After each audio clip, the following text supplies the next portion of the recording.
This episode of Inside Golf Podcast is brought to you by Inside Sports Network. What's up, everybody? It's your boy, Boston Capital Turtle Steve on the Hold the Green podcast. All right, we are live. Tap in, birdie. All right, Carson Young is here. I bet Ludwig at 28. Let's go. I bet You him did at, too? I bet him at 25. Low sevens. I think there's some guys in here we like. Harris English at 7,300. Why the fuck would I not bet Rory?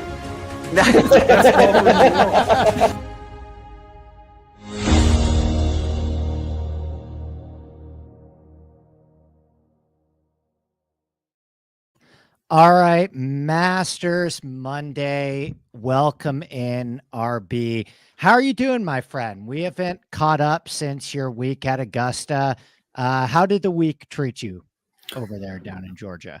Yeah, so the actual on-course day, Monday, obviously got rained out, but we got a few hours in that morning. We got the merch. We walked the course and spent probably about an hour at the short game area, and I really got to see, a lot of top guys. Scotty and Spieth and Lowry and Wyndham Clark were over there, so felt pretty good. And we were just below the cutoff to get refunded and get tickets for next year. So we'll try again Monday of 26. But yeah, really good bonding time with my dad. Obviously, we played some golf over the weekend, so cannot complain about that outcome. And what was your biggest takeaway once the tournament got started? I mean, we've done a lot of Rory recap already at ISN, but just I want you on the record here as well about your big takeaways from what we experienced this past week in golf history.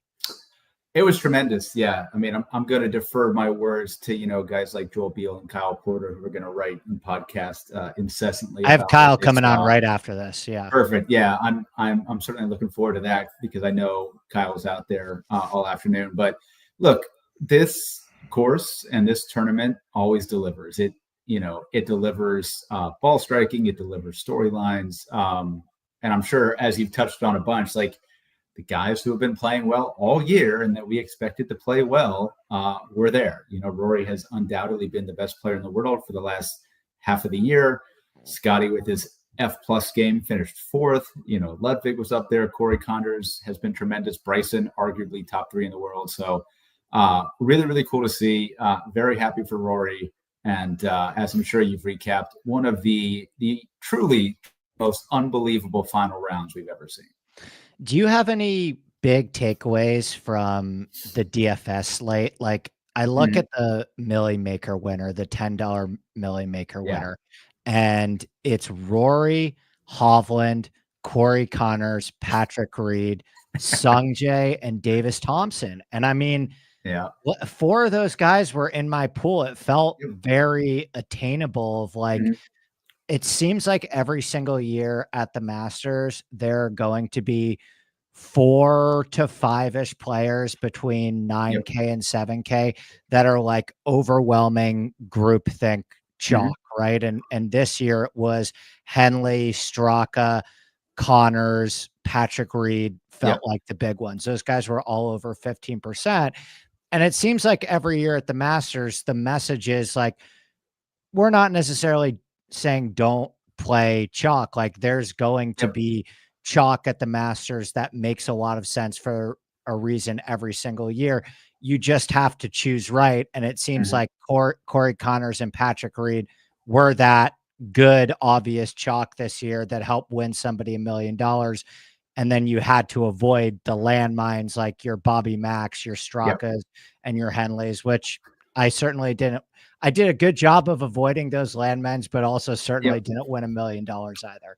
Yeah. I mean, for me, there were really only 2 guys. So I did feel like, let's leave Rory alone. Obviously, Rory was a good play. You should play as much Rory as you can. But I did feel like Corey Connors and Patrick Reed were probably 2 of the best chalk plays on the slate. I played plenty of them. Unfortunately, the other 2 that I played heavily were Sergio and Bobby Mack. That really cost me. Also, I did have slightly more Scotty than Rory and had no Bryson. So No Bryson for me either. Yeah, I ended up, just because of ownership and stuff like that, played a lot of Ludwig, which almost worked out tremendously. That generationally great play at 5%. And again, he blew 4 or 5 strokes down the stretch, so that was that was tough to see. And then I was overweight on Xander as well for kind of the same reason. I just felt like I was going to play Connors and Reed and Garcia, so playing like a Xander Ludwig team was really the only path to that. So. Yeah, I think Xander. I think we're going to hear from him a lot more in the upcoming weeks. I thought the Masters performance was fairly impressive. He's been starting to hit the ball closer back to peak Xander levels. Yeah, the irons are very good. Yeah, the irons are very good at the moment. And I would say right now, if I'm power ranking the odds board heading into Quail Hollow, for me, I would put Rory slightly ahead of Scotty right now. I think you have to at the moment after winning the Players and the Masters in the same year. Not even mentioning the fact that like Quail Hollow is the best golf course that he has ever played over the course of his career. I still think that you have to put Scotty right behind him at like 7-1. And I expect Scotty to be great this week. I think we're going to hear from Scotty in a big way shortly. I would 100% buy that dip if there's any dip to be bought on Scotty. And then for me, it probably goes Bryson, Xander, 3-4. And then the argument for the 5th spot, you could talk me into Ludwig, you could talk me into Colin, or you could talk me into Rahm. Yeah, I mean, so I think Rahm has to prove it a little more. Like I'm always, high on Rahm, and I'll play him whenever. But I think when you talk about, I don't think he can be below 20-1 at a major right now. Probably true. Yeah. I think you have to right now put Bryson, Xander, maybe Ludwig and Morikawa ahead of him on the odds board. Like I think those 3 are kind of in a group for me, Ludwig, Morikawa, and Rahm, where I think it's close between those 3 right now, and I'm willing to hear any argument. But those 3 are kind of in their own group for me right now, where I think those guys should be between 18 and 24 at the next major. Yeah, I think that's about right. I mean, and then you can always put a healthy Victor Hovland or, Justin Thomas up there as well. Like, I think Ludwig, week to week, I always feel like he's half a step below these guys. But as soon as we get to a big boy golf course like Augusta, like a Quail Hollow, he's back in that top 5 for me. Like, he should be with that group, and he's now proven it twice in a row at Augusta. I just think he's going to be a tremendous force in majors for probably the next 15 years. I thought the Masters performance was super impressive because he clearly didn't have his best stuff. Like this wasn't the Bryson that we've seen dominate at Pinehurst or Winged Foot, for example, where he's gaining 6 or 7 strokes off the tee. I mean, he still ended up driving the ball great on the week. Like he drove the ball really, really well on Sunday, but he didn't even hit his irons to field average. And I think one of the biggest concerns that I had coming in with Bryson is he's never really chipped all that well at Augusta. And boy, did he quell those concerns by leading the field in around the green play at the Masters. And I think it speaks to the fact of like why I think Bryson is the 3rd best player in the world right now, is that he can now show up to these major venues without his best stuff and get it done in all sorts of ways. Like I did not expect to ever be sitting here saying that Bryson finished top 5 at the Masters because of his short game. Like that's not a sentence that I ever expected to say ever. Yeah, maybe the putting, because he's sort of been a good putter for a while. But great putter, yeah. But the short game was tremendous. Multiple shots, from the valleys, from the pine straw, things like that. But yeah, I mean, except for a terrible last round by Tom Kim, there was only one person who made the cut who hit his irons worse than Bryson. And that was unsurprisingly Jordan Spieth. What's going on with Spieth's irons at the moment? I mean, he's starting to putt his ass off too. Like Spieth's short game and putting, like the magic that you see with Spieth around the greens and putting is back. He can't hit an iron. Yes, and it's a stupid argument to make, but it's almost that he's putting so much better and driving it so much better. he like doesn't know what to do with his irons, right? He's playing out of the fairway.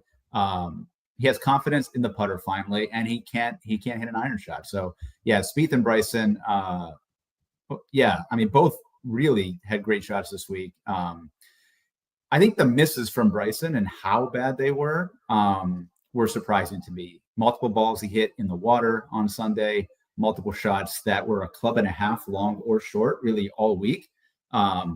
So I think that was the biggest surprise for me. I'm going to ask you about 3 players because how you feel about them, I think, is highly relevant to this week ahead at the Heritage. What do you make of Colin Morikawa, Justin Thomas, and Patrick Cantlay at the moment? Well, I'm invested in 2 of them this week. So highest on Colin Morikawa for sure. Did you bet Morikawa this week? I did. I'm thinking about it. I just, the number is so low, but then Data Golf comes out with the true odds of 9-1, and that's not getting any better. So I'm like, I really like Morikawa this week, and I think that I have a strong feeling. Now it's just a premonition, and I haven't been able to pick the winner right if I fell out of a boat and the winner was water, but I have a strong feeling that this tournament is either going to be won by Colin Morikawa, Scotty Scheffler, or maybe Patrick Cantlay. Yeah. But I wish that Colin wasn't 12-1. Yeah, I bet 12-1, unfortunately, but that's what we got. I did bet Cantlay too. I just took him in the market without. So you're overexposed. Well, not really, because the unit police is coming for you. Well, I took Cantlay in the market without the big 4. So give me the Morikawa Cantlay exacta, and we'll just win all the money this week. I took Cantlay 12-1 in the market without Scotty, Morikawa, Ludwig, and Xander. So. There are paths there, but look, I do think this is a good golf course for Justin Thomas as well. But of those 3, his ball striking was by far the worst last week, and I just don't see him, making that bounce back here so quickly. What about JT? Because I still think that JT is the most disappointing of the 3 that I have the worst taste in my mouth with. Now, JT, I think Heritage is a phenomenal golf course for him. He was a big part of a great Heritage lineup for me last year, where he came off a very disappointing Masters and was super low owned at the Heritage. He was 8,500. And I played him at like 6%, and it worked out great for me because I think this is just a great golf course for JT, but at least Cantlay and Morikawa are like striping the ball. Like Morikawa hit the ball amazing at the Masters. Cantlay hit the ball great at the Masters and is hitting his irons great right now and lost like 6 strokes around the green. JT was just like a mess ball striking. Like JT was a mess all over the place. Like JT didn't even hit the ball well last week. Yes, and that would be my concern there. Not to make any excuses for him, but he didn't have his caddy, right? So I think there's at least a level of needed comfort, Harry Diamond, right? Yeah, there's at least a level of comfort there that it's probably worth a shot or 2. But yeah, he was not hitting the ball well. The irons just haven't been there. So yeah, Cantlay, like you said, and then Morikawa have been striking it so well all year, and Patrick Cantlay has by far the best course history of anybody who has not won. What do you make of Scotty right now? Because I will say this about Scotty. He is not hitting the ball at the level that he did in 2024. Now that right, exactly. Like that regression felt insanely obvious in the sense that I don't think anybody expected Scotty Scheffler to win 8 times on the PGA Tour this year. Like there was obviously going to be some regression in terms of Scotty winning golf tournaments. And now it seems like this year he's doing a lot of top 5, top 10 finishing. Like he's not playing bad by any means, but obviously he hasn't gotten those wins, at least in the first 6 starts thus far of 2025. What is interesting to me about Scotty is like, he's gained strokes putting in 5 of 7 starts this year. Like Scotty has completely flipped in the way that like now that he may not be ball striking it at that elite level that we saw in 2024. Yep. He is absolutely improved as a putter. And this is some of the best putting that Scotty has done in his entire career, which basically just shows like, okay, Scotty is so good that even if he doesn't have his best stuff from a ball striking perspective, he is still going to find a way to finish top 5 to 10. And that's why he continues to have the highest floor in golf. But I don't know what to do with Scotty this coming week, because it does seem like he's a few minor details off from winning golf tournaments, but based on the way that he's chipping and putting right now, it's still hard to envision him in a 70-man field finishing outside the top 5 or 10. The problem is you're going to pay for him this week. Like, I think 13-1 makes it very difficult to build good lineups with Scotty being 13-1 this week. Yeah, I think this is the first week you'll certainly get a little discount on the ownership. You know, we've seen him sort of mid-30s, I think 40. RB, I think he could be 20% this week at 13-1. Yeah. It would be different if, you know, Rory was here and, you know, stuff like that. But yeah, I think for right now, I would definitely say he's going to be under 30%, which is really the first time we've seen that this year.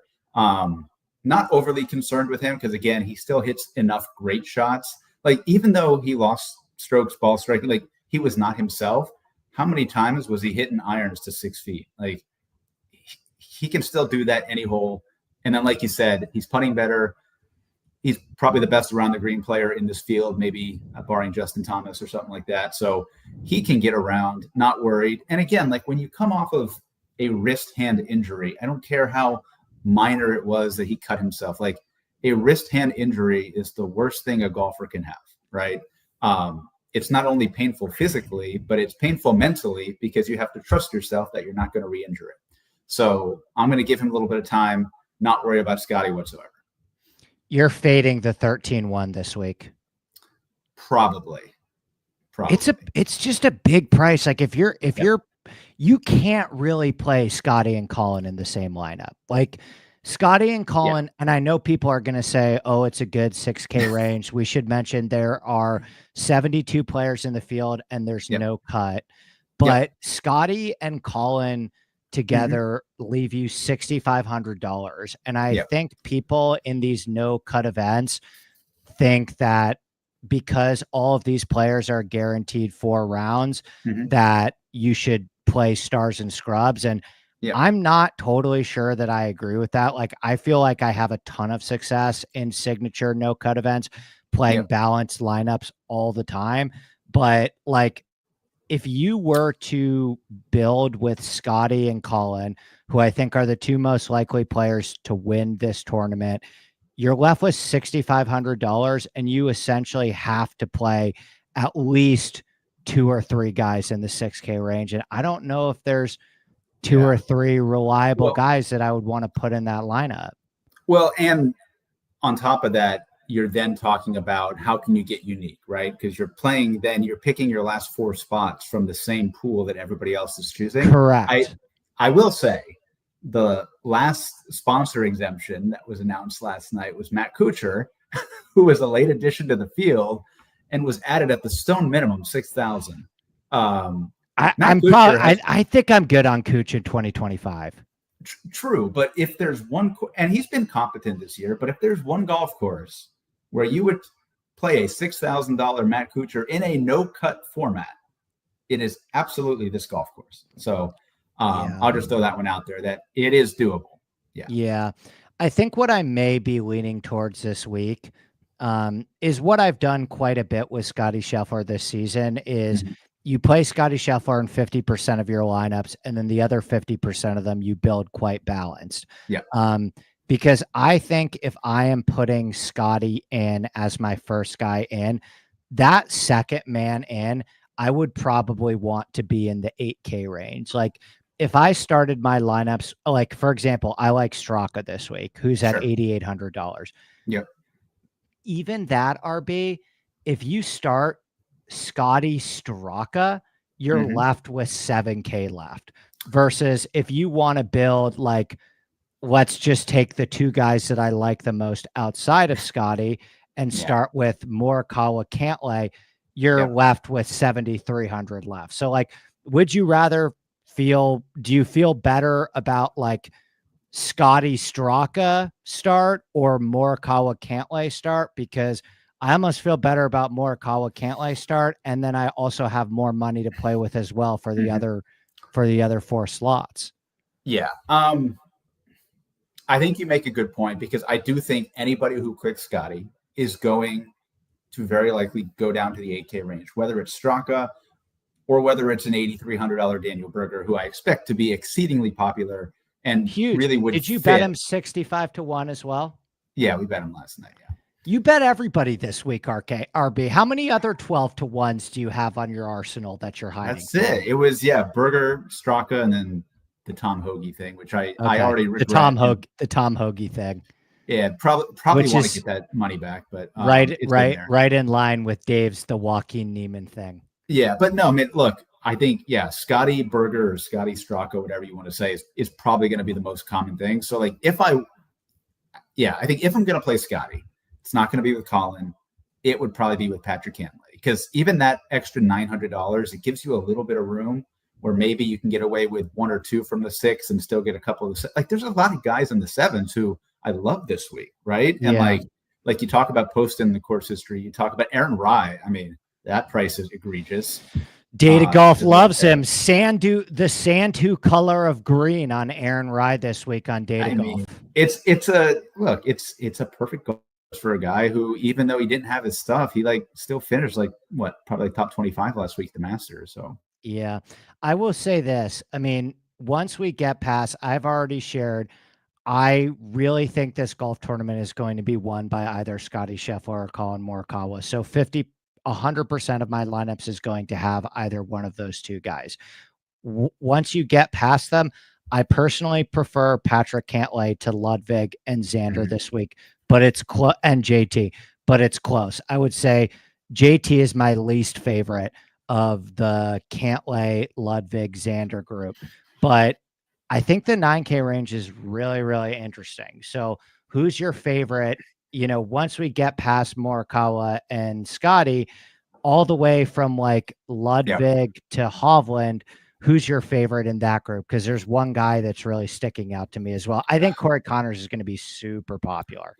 Yeah, I mean, going into the week, like when the field was released, it was undoubtedly going to be Shane Lowry, but if he plays this week, dude, what the hell was that 81, man? And that cost me a lot of money with that top 20 swing. He was heading into Sunday T5 RB, and he finished T42. Yeah, look, it's a course where you can certainly let go of the rope, right? And I think that happened. And like, I don't know what the timing looked like. I didn't track him very closely, but I have to imagine if like he saw Rory make a double on 13, like that may have impacted his like. I think there's stuff there that could have been working, because even though he didn't want to talk about it, he was absolutely watching Rory and watching the scoreboard. So, look, he was my favorite this week, but he's undoubtedly going to be on a bender. Probably flew back to Florida with Rory last night. He'll probably not come back to Harbortown until Wednesday, if that. So, not going to play Lowry anymore. But, I mean, I'm not playing Spieth here. I would say Victor Hovland is probably my favorite in this range. And if not, I'll just bite the bullet and play Russell Henley, because this is a Russell Henley golf course. Hovland had a really interesting stat line this week. Like the thing that he's been doing the best this year is driving and approach play, for that matter. And he did hit his irons quite well. Hovland did not drive the ball well at the Masters at all. He actually lost over a stroke and a half off the tee. He had a neutral short game, which is very encouraging for Hovland. And I do think that you're going to need to use your short game a little bit around Heritage. Like we didn't really talk about it a ton at the top, but that area of Hilton Head, it hasn't been getting much rain at all, and there's no rain in the forecast tournament week. So last year it was really soft, and we got a higher greens and regulation percentage that we're used to. It played super easy the first 3 days. And it was really just like a wedge fest, like a dart throwing contest, where it all came down to short iron proximity and putting from 5 to 15 feet. There's still a lot of that at the Heritage. Like, this is unquestionably just like an easier version of TPC Sawgrass, where it's all about approach play inside 200 yards and putting from 5 to 15 feet. But I do think the golf course is going to play a little bit harder this year than it played last year. And you're going to see a little bit of a lower greens in regulation percentage, and players are going to need to scramble a little bit more on this golf course based on how small these greens are. Like, you always see a lower greens in regulation percentage here than tour average, even when it plays easy, because of how small the greens are. Really interesting to me that Hovland seems like the short game is starting to at least get back to neutral, and he's still hitting his irons great. I gotta say, man, I think this is a Tommy Fleetwood golf course if I've ever seen one. And I don't think he needs to win at 9,400.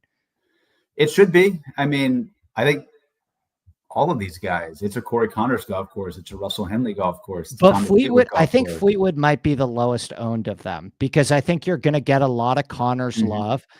And I don't know how people react to Russell Henley, but I know that the models are going to shoot him out on all of the golf courses, all of these comp courses. He's like, has the best history at all of these similar golf courses. It's a perfect Russell Henley course, but he did let a lot of people down last week as like chalk that missed the cut.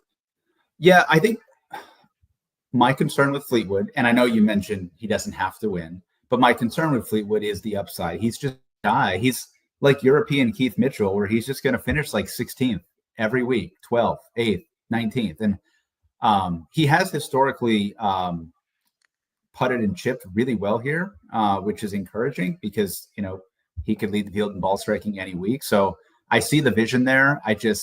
I would still gamble on the upside of Hovland and Henley, I think, before Fleetwood.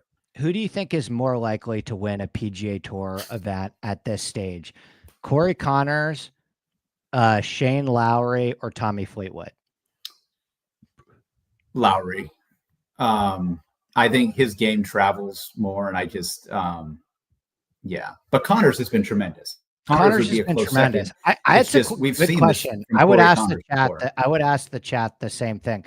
Who do you trust the most on a Sunday afternoon if you have this player in the mix to win a golf tournament? Fleetwood, Lowry, or Connors? It's a tough question. Yeah, it's Lowry for me, but it's not a high confidence answer. Okay, let's move down a little bit farther. We didn't talk about Jason Day. Shout out Rishi. That was a great play. Jason Day was a huge bright spot for me last week at 7,800. I don't know if I'm going to go back to him in this spot just because I think he's priced up a little high compared to the guys that, and especially like if I'm playing Scotty as my first man in, I would rather take the salary saver and play like Daniel Berger as a second man in my Scotty lineups, or Straka or Sungjae. But what do you make of this 8K range? Yeah, again, a lot of good stuff here. Sungjae was probably my best call on the slate last week. T5.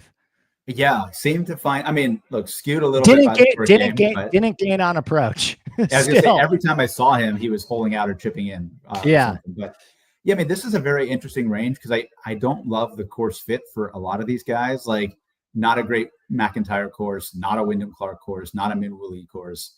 I don't know what to make of Justin Rose this week. I feel like there has to be sell high. Yeah, right. Yeah, there has to be a big letdown there. So yeah, for me, I would say Straka and Berger for sure. I bet them both. I could get behind him. Probably want to see a little more with the irons, but yeah, I would say Berger 1 and Sepp 2, and then probably Sungjae 3 for me. I would probably go Sepp. I would probably go Sepp, Berger, Henley, or excuse me, Sepp, Berger, M. Are my three favorites based on course fit, but I would also probably say that those three are going to be the most popular on the slate. I don't know what to do with Bobby Mack, Wyndham Clark, Minwoo Lee, because this is typically the golf course that you would think would be least conducive to their game. Like, there's a golf course that significantly takes driver out of your hands, right? It's a very short positional course that, like, it's just like, I think for me, for a player like Bobby Mack or Wyndham Clark or Minwoo Lee, I think about those guys on wide open golf courses where they can use their power to an advantage. And you can't do that at Harbor Town. You just can't. Doesn't mean those guys can't play well, but it's a tool in your arsenal that isn't going to be accentuated at Harbor Town the way that it is at other golf courses. Now, we've seen Wyndham Clark that sometimes be a good thing for Wyndham Clark. Like Wyndham Clark charged up the leaderboard at the Heritage last year and played well here. He's played very well at TPC Sawgrass.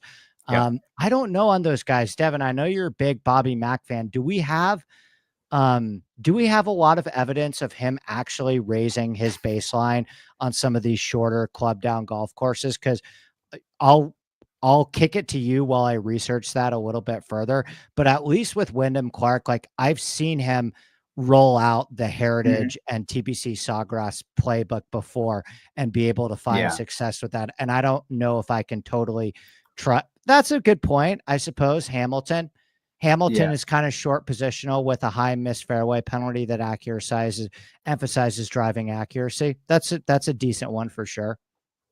Was it wet here last year? I might be Yes, it was. That. I was there. Was wet, right? I was on property last year for both the practice rounds, and it was wet. It was soft. It was a dart throwing contest, and I think it's going to be a fair amount firmer this year. Yeah, because I mean, I'm just looking at Clark, who finished 66, 66, 65, and it kind of jogged my memory that it was probably wet if he was making that run, but and he did a lot of short game damage. My concern with Wyndham, I think more so than the distance, is that he has one shot shape, right? And at Harbor Town, you cannot hit one shot shape, right? There are many holes where you have a straight ball or a draw off the tee, draw into the greens. Of all those guys, obviously, I think the one who can curve it best and most would be Minwoo. So I guess he'd be my favorite of those three. But yeah, not much interest in Wyndham, Bobby, or Minwoo this week. Joe asks, thoughts on Max Homa's week and maybe another good week at the Heritage. Here's my opinion on Max Homa playing well at the Masters. It looked to like, I'm not even saying a poo-poo in the potty thing, but like it looked like it took every ounce of sheer willpower for Max Homa to play well last week. And I'm not ready to definitively say that he's back. I think that Augusta is a very strange place in that it could bring out the best in you and weird stuff happens. And you can almost be inspired by that golf course to play your best golf and find something when you typically wouldn't have it at any other golf course. I mean, just look at Bubba Watson, for example, finishing T14, who wasn't even playing well on Live. Like there's something about Augusta National that like it can just inspire and conjure your best golf, even if you don't really have it. And I'm not willing to say just because Max Homa played better than expected at Heritage that he's fixed or gonna go back to being the Max Homa of old. Yeah, and I mean, I agree with you. I watched a lot of Homa because the first day, at least, he was in the feature group with Rose, and I forget who the third one was, but obviously Rose was leading at that time, so we saw all those shots anyways. But yeah, look, he still lost strokes around the green and lost strokes off the tee. Obviously a golf course where you can miss fairways, and he missed just about every fairway this week. But just sort of watching him, he didn't exude confidence, even when he was hitting good iron shots. Like he didn't have the look of somebody who felt confident. It was more like, oh, wow, it's surprising that this iron went where I was. It seemed like it was taking absolutely everything out of him, like to get the ball in the hole. Like it looked really stressful for him, where he was like hanging on every single shot and willing the ball into the hole rather than like attacking the golf course. And I think he putted great, he putted great. So yeah. And I think you need to be on attack mode at Heritage. Like I'm with Kyle. I think that it's going to be harder this year. I don't think it's going to be like a birdie fest by any means, but the way to win the Heritage every single year is to be the best short to middle iron player in the field and make a bunch of 5 to 15 footers. And like, that's probably why I assume you like Hoagie. That's why I think Morikawa and Scheffler are going to win probably, because those are the guys that I trust the most to go on attack mode from 150 yards and in. And so who are the guys in the 7K range that you think check that box the most, and why is it Bud Cauley? Yeah. I think like you said, I mean, iron play and putting because you want the birdie upside in this range. So like, I guess you have to start with Denny McCarthy, who's playing great and is still basically the best putter in the world. I don't like playing him, but should be a course that fits him. Putts great. And then I don't know if people pay attention to what a good putter Akshay is, but like, it's a tremendous course for Akshay. He doesn't like, I'm always like left, I feel like wanting a little bit more from Akshay. What was that last week? I don't know. Yeah, it was a bad weekend for sure. But we just saw him finish third at the Players, where he did not shy away from the moment, did not shy away from Rory or anything like that. So I think, again, the less pressure, it's a no-cut event. He knows he's playing great. I just think the price is really good for him here. He would be one of my favorites there. I think Poston will be popular. I'm not a Poston guy. You mentioned Bud Cauley. I mean, look, I don't want to say Brian Harman can win again, but like Brian Harman can win again. He's playing great. He's playing great, and this is a Brian Harman golf course. Like everything you would need somebody to do. He's played this course probably 20 times. Like I don't even know if Data Golf has the full history, but like he has obviously played this course every year because it is a perfect golf course for him. Puts the lights out here every time he's dead. So, I think Harman and Akshay would be my top two. If I can play Aaron Rai, I will. But again, I expect him. I think Aaron Rai is going to be very. Yeah. I think Aaron Rai is going to be very, very popular at 7,900. Yeah. And I'm going to give you a phenomenal pivot off of the Aaron Rai and JT Poston chalk. And that is actually a player that did not grind through 4 emotionally grueling rounds at the Masters and is just sitting there at 7,600, who has already hit the trifecta in short positional wins, with a win at the Players Championship, a win at Wailea. And what was the third that Siwoo has won? Has he won at Sedgefield or just finished top 5 at Sedgefield? I feel like he's won there, right? Did Siwoo win at Sedgefield? I know that he's won at TPC Sawgrass and Wailea, and there's a third short positional golf course that Siwoo has won at. The MX, right? Yeah, that's not the short positional one that I'm talking about. He won Wyndham in 2016, it looks like. Yeah. Siwoo won Wyndham also. Yes. So there you go. So he's hit for the short positional trifecta where he has a Wailea, Sedgefield, Sawgrass win. He basically just needs to win Colonial and Heritage to add to his resume. But I think Siwoo is one of the best plays on the slate. Now, I said that at Valero, and that did not work out for me at the Valero whatsoever. But I'm sticking on with Siwoo for one more week.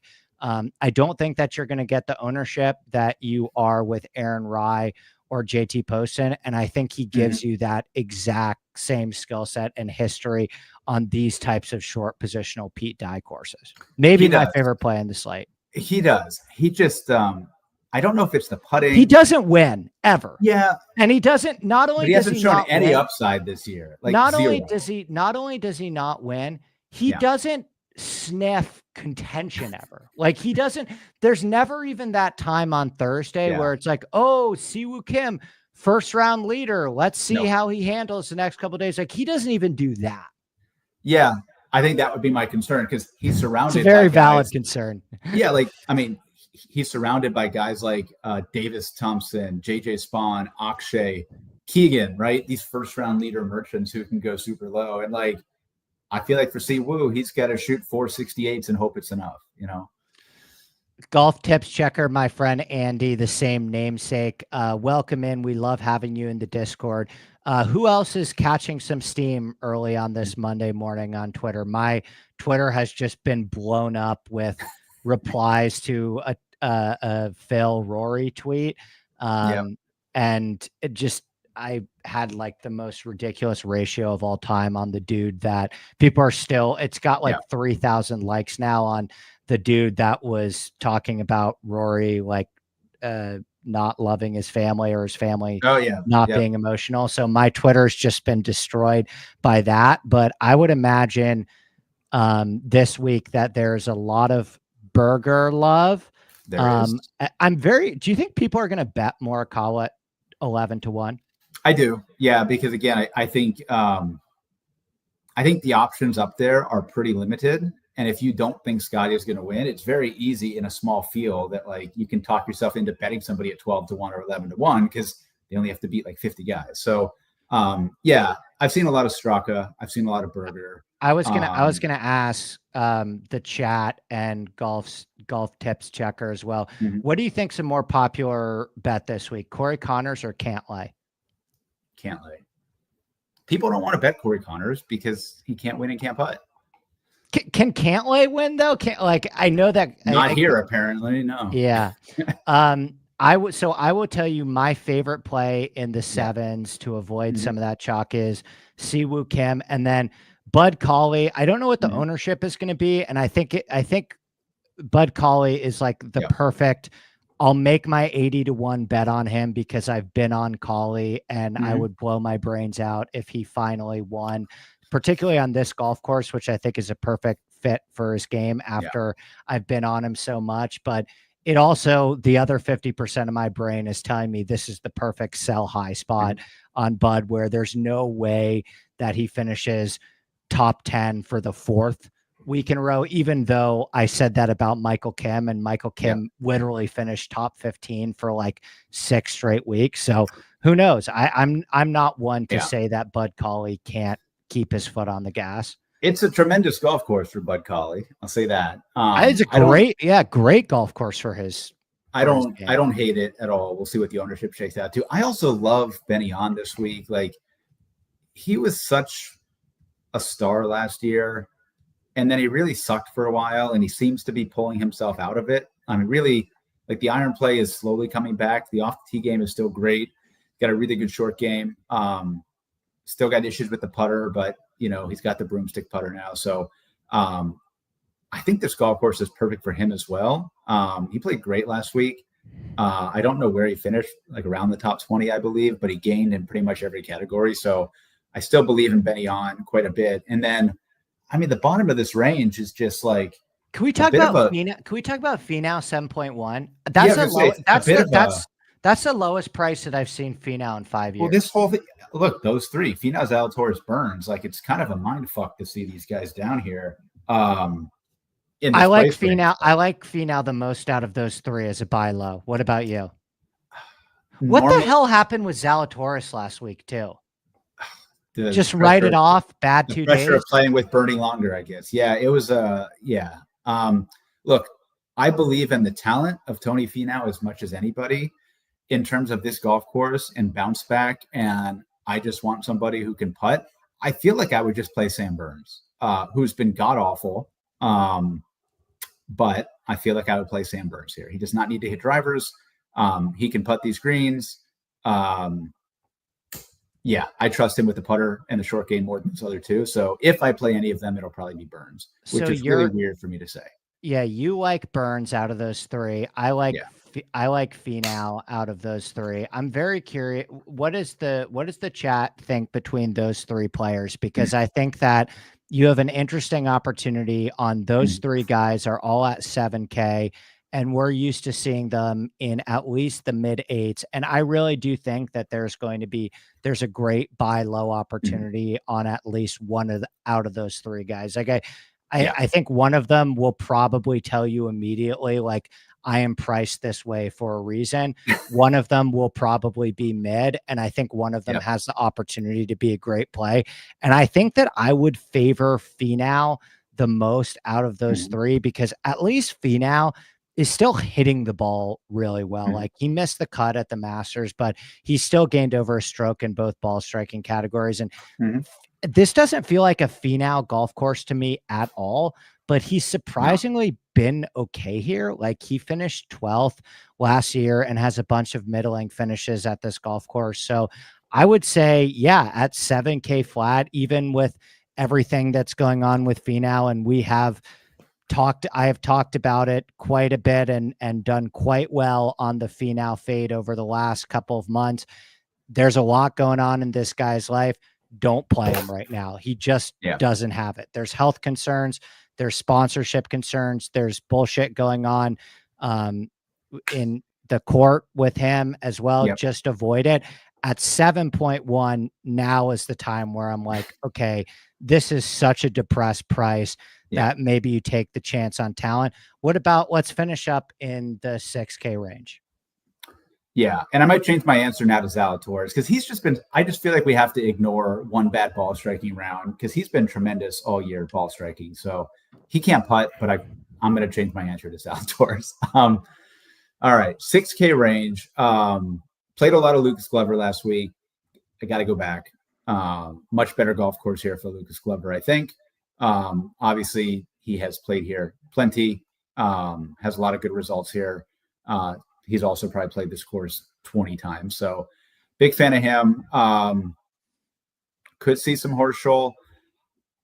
I'll probably, like you're riding Bud Colley, I'll probably keep riding Ryan Gerard one more week. Again, accuracy player, wedge and iron player. Feel like he should be a great golf course. The T2, have you looked at his stat line from the T2 at Valero? Well, yeah, I bet him that week. So the sustainability models are not loving that stat line, RB. He lost strokes in both ball striking categories. It was windy. We'll give him a break. It was windy. Yeah, the sustainability models have a red flag next to Ryan Gerard. Yeah, but no, I feel like for the first time in a while, there's not a lot of guys down here that I want to play, which is why I will probably not play much Scotty. Like, if anybody wants to play Billy Horschel because it's that type of golf course, fine. There's just not a lot down here that I like. I mean, like I mentioned, I'm probably going to play Matt Kuchar. So I'm sure I won't be the only one, but like it's basically Glover, Ryan Gerard, Matt Kuchar, kind of the three that I would play down here.